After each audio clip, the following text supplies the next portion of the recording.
Со низа активности, Здруженијето на пензионери од Битола ќе прослави 70 години од своето формирање. Еден од поголемите настани кои ќе ги организира Здруженијето по повод одбележување на 7-деценискиот јубилеј е одржувањето на балкански културно-уметнички средби. Ова година ќе има посебно во 6 на 70 годишнината. Ние ќе бидеме да сме домаќини на ревијата на песни, музика и игра што забране и како сојуз, во кој што сојуз и ја член на одбора за прослава на 70 годишнина, планираме да имаме културно-уметнички средби на ниво на бивша Југословенска република, односно балканска.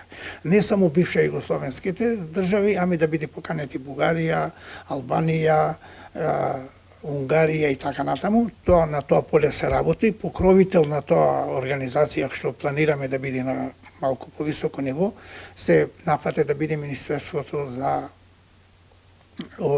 култура. Во рамките на одбележувањето на 70 годишниот јубилеј во план е Здруженијето на пензионери од Битола да учествува и на традиционални културно-уметнички средби кои се одржуваат во Љубљана. До сега ние како сојуз сме учествуваме и на културно-уметнички средби кои се одржува во Љубљана, традиционално е Љубљана, но Словенија домаќин, обично во Љубљана, во кој што учествува од сите, не можда од сите, али преку 70% од државите во Европа. Од своето формирање па се до денеска, Здруженијето на пензионери од Битола може да се пофали со многу реализирани активности, како и големиот број донации. Здруженијето, кој е дел од Сојузот на пензионери на Република Македонија, во моментов брои околу 17.000 членови.